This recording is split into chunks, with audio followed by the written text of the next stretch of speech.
Hey guys, so I am here to be my son's voice. My son is almost 3, and he is what we would consider in this state a disabled child. We don't consider him disabled, we consider him a child with a different ability. We're not sure how this different ability helps him yet, but I want to share my son's story. I've been contemplating sharing my son's story for a little while now, and I know that I'm probably going to get backlash for ways that we go about my son, and I honestly do not care. How my son is raised is between me and his dad, and I am simply here to yet again be his voice because he doesn't have his own voice yet. So, and we want to raise awareness and try to normalize what my son goes through.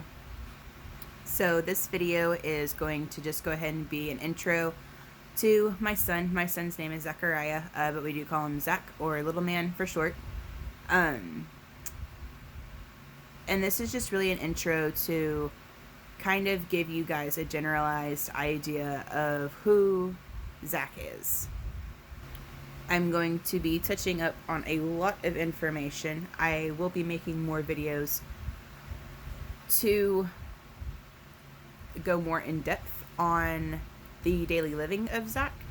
But this video is just going to be kind of generalized information, what caused us to take him to go get seen, red flags, his diagnosis, testing that he's had done, and just kind of what his outbursts look like. I will also be uploading at least twice a week videos on the daily life of Zach, what his fits look like, what his good moments look like, and how quickly he can turn on a dime.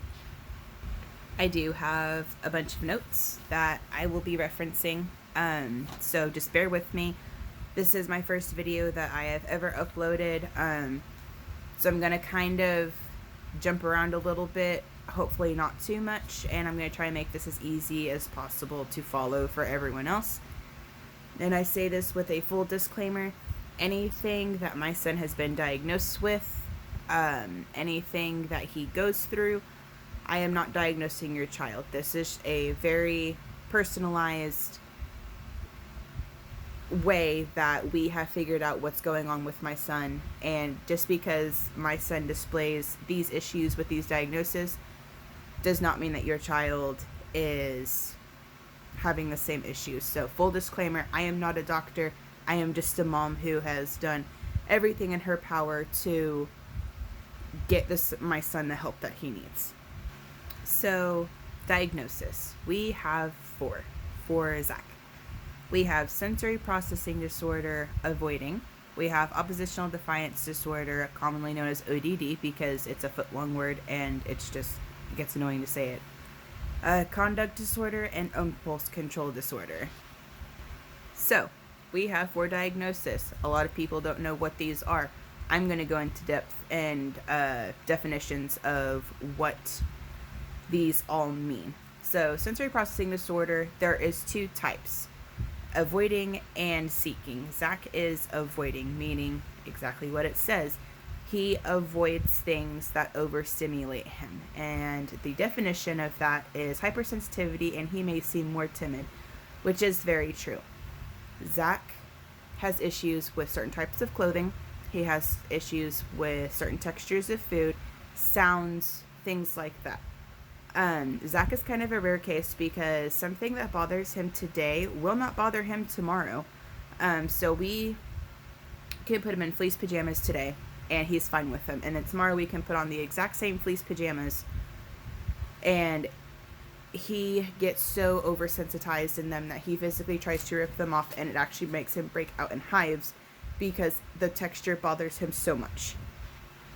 Oppositional defiance disorder, ODD. I will refer to ODD a lot, just because I don't want to try and mess with saying a foot-long diagnosis on him. Oppositional defiance disorder. He is defiant and he is disobedient towards authoritative figures. That does not mean the police. That does not mean firefighters. That does not mean people that are within a power holding position. He can have the defiance issues towards authority figures such as myself, his dad, his aunt, my brother, a doctor, anyone who might intimidate him as a power holding figure. He's going to have an issue with them. Conduct disorder. Conduct disorder, up until recently, was just diagnosed in adolescent children, teenage years. They've started noticing the issues with toddlers. It's harder to diagnose toddlers with conduct disorder, also CD, because it is kind of a touch and go, and things are really hard to diagnose at Zach's age. He's almost 3. He will be 3 in April, because of the terrible twos, the three-nagers. So it's very borderline on, is this just a terrible two fit, or is there something else going on with him? And conduct disorder is repetitive, constant patterns, normal behaviors for kids his age. They are violated. So overreactions to situations, constant and repetitive. We will go into what was one of our red flags with Zach being constant and repetitive, but it was descriptions of items. It was, if you hear something funny, it's my cat running around my bed. It is 2 o'clock in the morning where I'm at, and she's just being a cat. So, but it's the specification of something that really just gets with him. But we'll go back into that. And then impulse control disorder. This one was our most recent diagnosis. It was actually given to us within the past month. And impulse control, everyone knows what it is. Trouble controlling emotions and behaviors. So, he knows that he's not supposed to touch the light switch, because we've associated that him touching the light switch is bad. Because, A, we don't want some freak of nature accident happening, and there's a short in the switch and he gets shocked. Or better yet, a plug outlet. We teach him that those are bad because we don't want him to get hurt. So he knows that he's not supposed to touch it, but it's literally like an itch that he cannot scratch. And he has got to touch it, and then whenever he has touched it, his itch has been scratched. If you have any more questions about any of the diagnoses that we have been given for Zach, you're more than welcome to Google them. You will get conflicting results just because that's Google, and everyone thinks that they know everything on Google, and 9,000 people are going to put different answers and results about something that they've been diagnosed with, because every person is different. So something that triggers ODD with Zach will not trigger another kid that is his age. That's just how people work. So now we're going to go into testing. Zach has had quite a bit of testing done, and that has been all per my request and his dad's request. On a side note, me and his dad are separated. We were divorced, but we still co-parent daily. He is completely on board with all of the decisions that are made for Zach. He has helped make decisions for Zach. He tries to be at appointments as he can. So on that side note, before anyone says, oh, well, he's just having issues because you guys are divorced. No, he is not. We got divorced and separated when he was still fairly young. So this is what he knows as normal. He knows that he goes to mommy's house and he knows that he goes to daddy's house. So, side note, we are divorced. This is normal for Zach. These issues were stemming before we even got separated. Back to testing. I'm going to try and do these as best in chronological order as I can. I can't remember specific dates for most of them just because my life is absolutely hectic and I don't keep every piece of paper on hand of every piece of testing that we've had done. So the first thing that we had done was occupational therapy evaluation. And we actually had it done twice because the first occupational therapist that he went to, I was not happy with them. They were just very gruff with him. They were very rude. And they told me, oh, there's nothing wrong with him. So we were referred to a different occupational therapist, yet again per my request, because we wanted a second opinion. And as a parent, you absolutely have that right to get a second opinion if you feel that there's something not right with your child, or that you feel that the previous provider has not given the best treatment possible. So we come to find out from the second occupational therapy evaluation that he does have sensory processing disorder of waiting.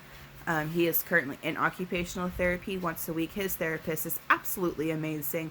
I have her personal cell phone number, so if I ever need a little bit extra assistance while we are at home and it's not therapy day, I know that I can call her, and she is willing to help me as best as she can get through what Zach's currently going through. He has also had a physical therapy evaluation done, not pertaining to the mental issues that he is having, but we did notice that he is having some issues with his legs. He's very infantile with them. He over-rotates them. So it's something that we're going to go ahead and get taken care of now while he's still young, and correct it now so we don't have to take more extreme measures when he's older. I am a firm believer in, if you notice something is wrong, get it done now. Get it taken care of now. Do not hold off on it, because then it's just going to make it that much harder for you and much harder for them. Because the reality of it is, a lot of what Zach's going through now, therapy is testing, he is not going to remember, or it's going to be the smallest memory in the back of his brain that might pop up in a dream. So I firmly believe in, if you feel like something needs to get done, get it done now. There's no sense of waiting. Blood work. We have had 2 full complete panels done on Zach for blood work, and this is just trying to see if he was having any deficiencies with his vitamins, his cell counts, to see if he was having too much of something, to see if he was a diabetic, to see if he had thyroid issues, if he had a pituitary gland issue. Believe me, I have done my research on anything that could possibly be triggering Zach's issues. All of his blood work has come back normal, thank goodness. The only downfall of normal or within range results is that we get discouraged because we see that our son is having obvious issues, and it's one less thing that we have to go off of to try and figure out what's wrong with him, what's going on with him. So this blood work is normal. Okay, what's the next step? And then, excuse me. And the next step was a behavioral analysis. We hired an in-home therapist to kind of see how Zach interacts in his own environment, to see how Zach acts in a non-office setting, with himself, with his toys and his surroundings. He could be with no clothes on, just being himself. And that's kind of what we needed. And that's how we got that's how we got diagnosed with the conduct disorder and oppositional defiance disorder. It took 5 hours of information, so 5 separate sessions of an hour apiece, roughly, for this therapist to pinpoint exactly what was going on with him. It is going to get frustrating. It is going to get tiring. You are going to be tired of answering the same questions over and over and over and over. But I promise you they do it because they need to make sure that when they diagnose your child, that they are giving the best diagnosis possible. All right, he has had his hearing tested as well. This was just kind of on the list of things that we were going to go down. Maybe he couldn't hear properly. Maybe that was stemming his frustration. So we got his hearing tested. His hearing came back perfect. He has absolutely no issues with his hearing. Fantastic, wonderful. We moved on from that. They do recommend that with the issues that he is having, that he comes back for testing in a year with any of this testing, just to make sure that we are getting accurate results and we can compare results from now and then. He has had speech therapy done, an evaluation for it, to see if maybe he was having issues with communicating. Maybe his frustration was stemming from lack of communication. He can't figure out how to make the words come out of his mouth. Maybe he doesn't know how to say the words to make it come out of his mouth, and it was stemming from frustration. Speech therapy came back normal and within range. I say normal very loosely, and I try to not refer to it as normal, but as within range, because there is no such thing as normal. There is no book out there that is like, yep, your child should do this by this age and should have this many words said by this age. It's within range. So speech therapy came back within range, but they do want to reevaluate him within a year to yet again make sure that we have a good baseline going, to see if he does need help, to see if he's slipping, and I'll explain why speech therapy evaluation is needed again. He has had an MRI of his brain. This was a big thing for us because I kind of did have a hard labor with Zach, and I was terrified of gray matter in his brain. I was terrified of lack of oxygen in the brain during labor because it was so long. It's so hard. It was so hard on both of us. I wanted to make sure that we weren't missing any tumors, any gray matter, just anything in this MRI to see if it was just setting him off. I know it's kind of extreme, but this is what I felt needed to be done. His MRI came back clean and clear, within range. Nothing was red flagging. But they did say that if issues continue to persist, to yet again come back and get another MRI done, and maybe we need to move down lower on his body to see if it's something in his vertebrae, in his neck, anything like that. But for right now, we are clean and clear on that. And one of the last things that we have had done was, sleep study. Zach went through a 6-month period, roughly, where he was sleeping 2 to 4 hours a night. And obviously, as adults, we have a hard time functioning on consistent 2 to 4 hour sleep patterns. And we were noticing that he just could not sleep, no matter what the bedtime routine was, whether it was a bath, calming lotion, story time, singing songs, putting on a good movie for him, anything like that, the result was the same. So we did end up getting the sleep study done, and that did come up with some results. It came up with mild arterial oxygen desaturation. Big, long foot term basically means that his oxygen dips lower than what they want. It's nothing to be like severely alarmed about, but it was enough that they're like, hey, you need to go get this checked out. Excuse me, I'm getting over being sick. So they put him on an oxygen cannula when he finally fell asleep, because another issue with Zach's sensory processing disorder is that he does not like anything on his face or on his head. It's not anything that is attached to him. So they put a cannula on him when he finally fell asleep. And even with the cannula, his oxygen was dipping down to the 80s. So they're like, ooh, we need to get this looked at.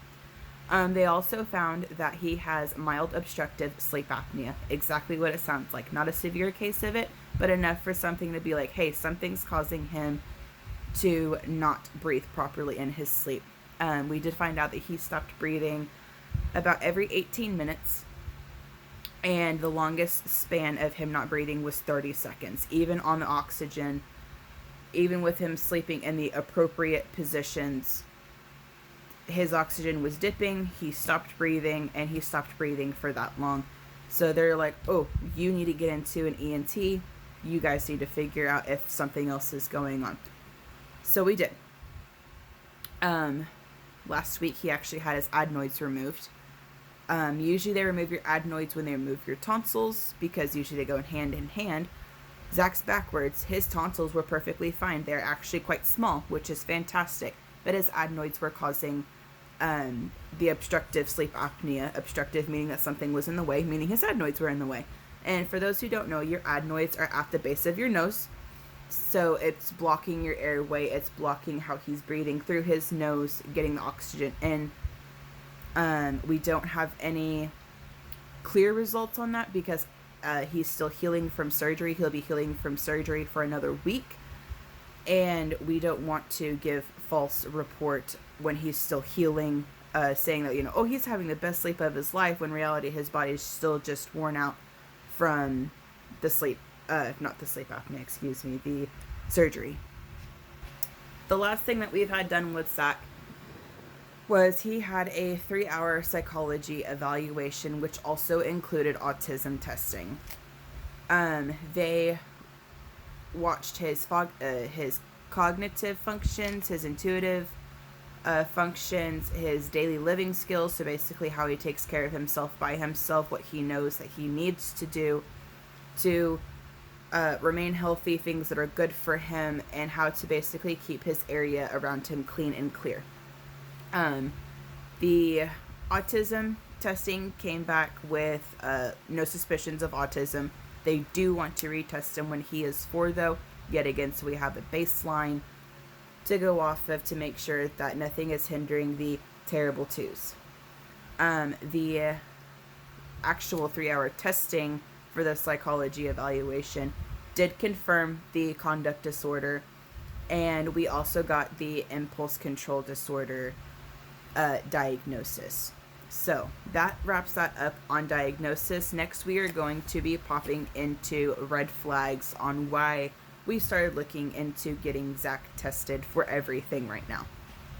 So this part gets a little bit lengthy. I'm going to try my best to try and just wrap everything together and not go too far into details. I'll make different videos explaining more in depth on these red flags and how they are incorporated into Zach's daily living. So the first one is inappropriate reactions to situations. Zach absolutely adores animals, sea creatures, any type of life. He just thrives for it. So anything that he could be excited about today, he could care less about tomorrow. He could be completely shut off from it and have no reaction to it. Or if he threw something away that wasn't supposed to be thrown away, it just ruined his entire day. It caused meltdowns. If he dropped something on accident, it was just detrimental to him. And we kind of noticed that it was just so severe on things that were bothering him.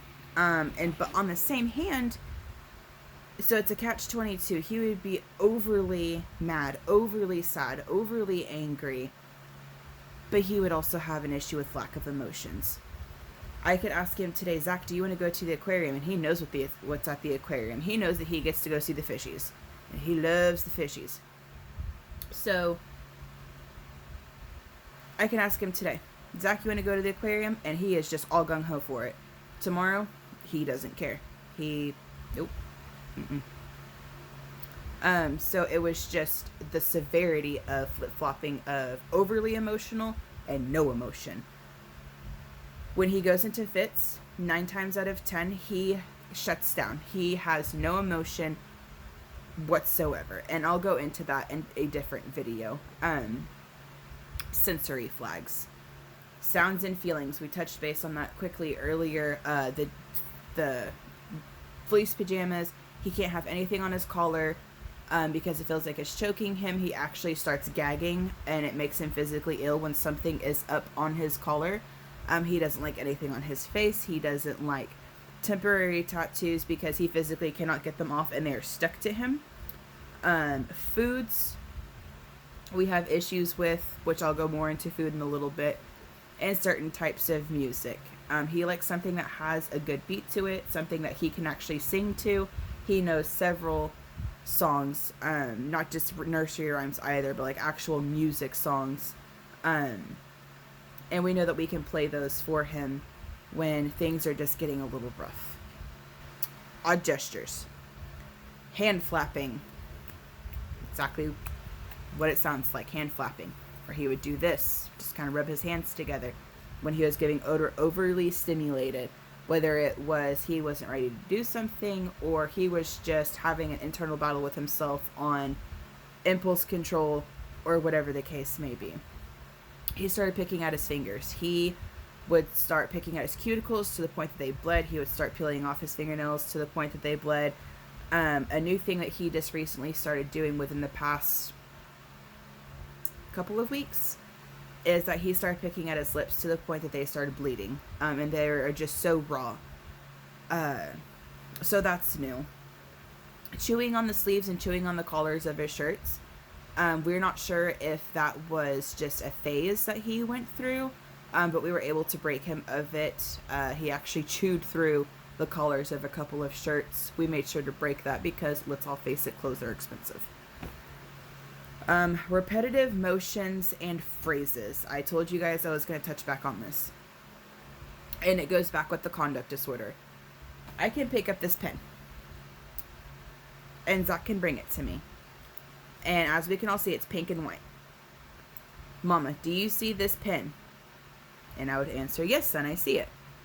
Mama, do you see this pen? Well, yes, son, I see that.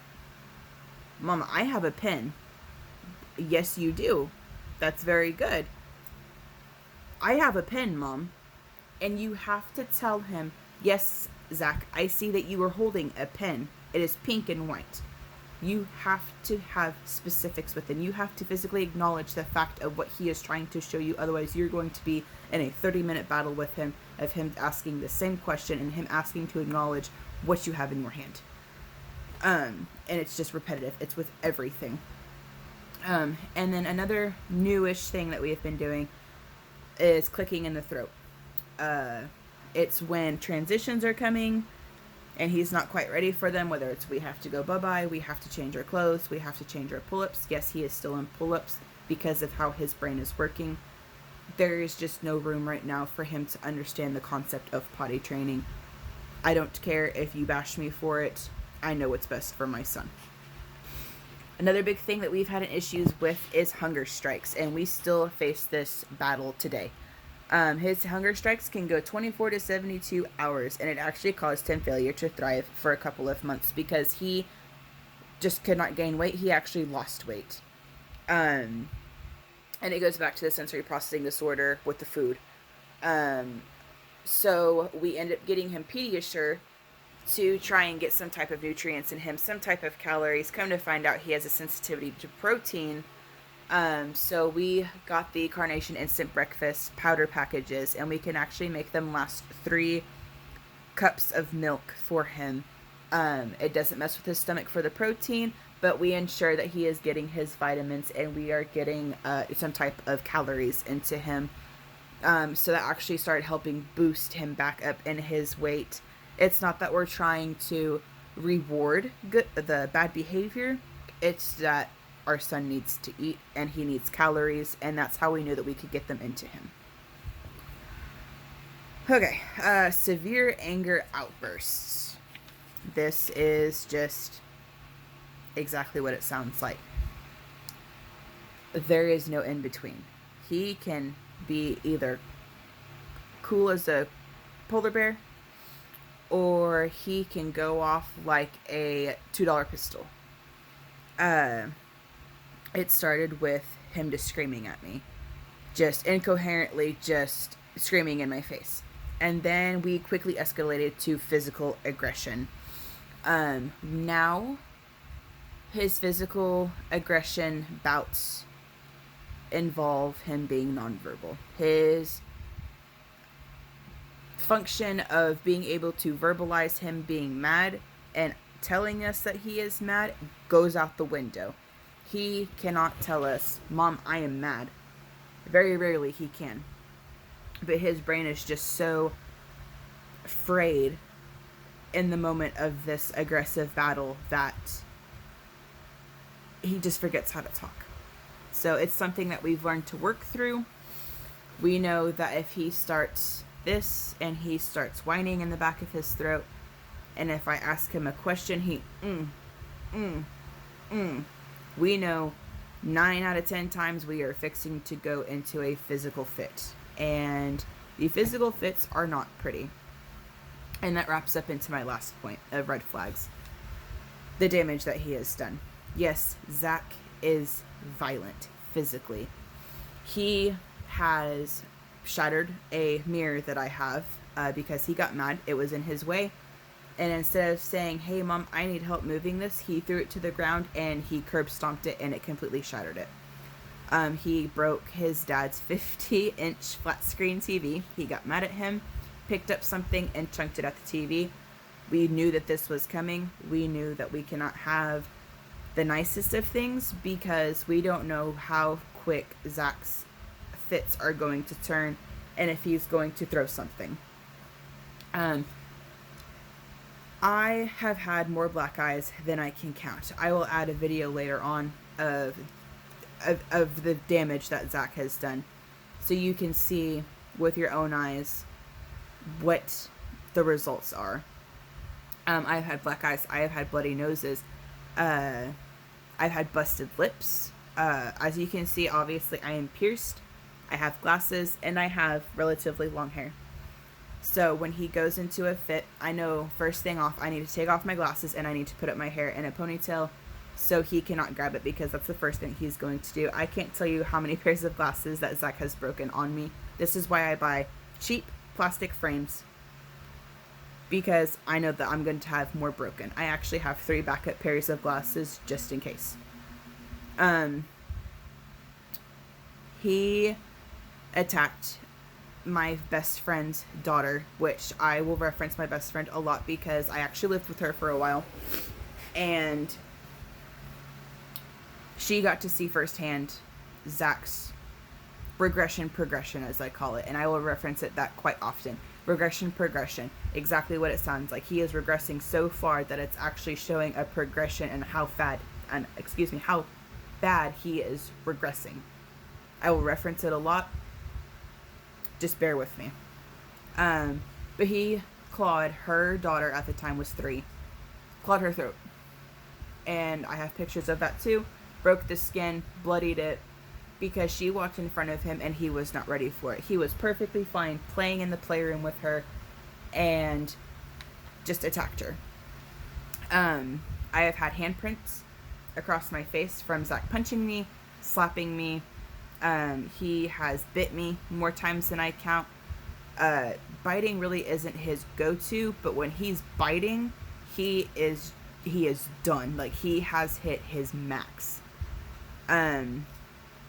He has tried to choke out his little sister, who I mentioned was a year and a half. Tried to choke out his little sister with a phone charger. I had stepped outside for a quick second to check the mail, which was literally by the front door. And I walk inside and he's got the phone charger wrapped around her neck several times, and he is yanking it tight to the point that it actually gave her rope burn. Luckily, it was, 2 seconds, door was open, and from the time that I turned my back, he was causing damage. Same best friend also had a 2-month-old son at the time, and he had got mad at her because Zach does this fancy little thing where if he is mad at you and he cannot get to you to harm you, he is going to go after your children. So he was messing with the VCR player in the kids' room. So we were in there fixing it. All of a sudden we hear her 2-month-old screaming. And we run into the living room and he's got her 2-month-old by his ankles trying to yank him out of the swing. He does the same thing with me. If he cannot get to me, he goes after my daughter, which is his sister. He is also violent to animals. We have not been able to keep a dog because he's tried to throw them, he's tried to choke them, he's tried to pick them up by their throats. He is just very mean with them. He's bitten himself to the point of actually breaking the skin. He hits himself, slaps himself, scratches himself. And he is notorious. Every day it happens. I cannot tell you a day that it has not happened. He is notorious for Zach's signature move of slamming his head into the wall, into the floor. He's actually dented a dishwasher. He's dented a deep freezer. And it's actually bruised his forehead. So that was actually another reason why we got the MRI done of his brain, to make sure that he hasn't caused himself any damage of his brain. Luckily, he hasn't.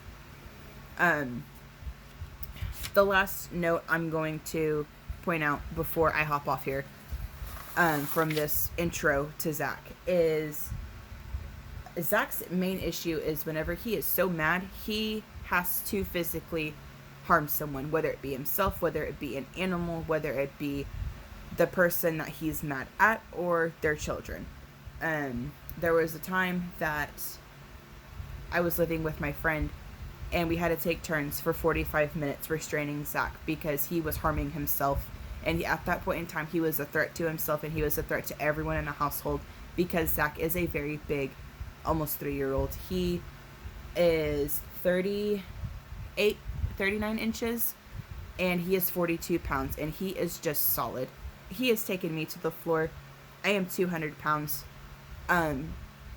He can knock you off of your feet with no problem. So me and my friend were taking turns on restraining him until he could ride out this fit that he was in. It was probably one of the worst fits that he's ever had. And so finally she has him, and I took off my glasses and I pulled up my hair, and I told her to let him go. And she said, no, because you know what he's fixing to do. And I said, yes, but otherwise he's not going to stop. So she let him go, and sure enough, he comes over and he just socks me in the face. And then he was done. He acted like nothing had happened, and he acted like life was fine. Obviously, he got repercussions from it because we do not believe in violence. And we know a lot of this he cannot control because of his brain. His brain is telling him, I can't do this, but I know I need to do this, but I physically cannot do this because I have to go do this, but I'm not going to do this because mama told me to. So his brain is in constant turmoil with each other. So we can't really get mad at him for some of the decisions that he makes. Some of his decisions, we know that it's just because he's 2. And then some of them we know that it's because he physically cannot control what he is doing with his body. So that's it for this video. I'm going to go ahead and work on uploading my first vlog from today, which is February 7th. And we're just gonna go from there. I will be adding videos periodically of going more in depth on Zach's anger, what his outbursts look like, what triggers his outbursts, and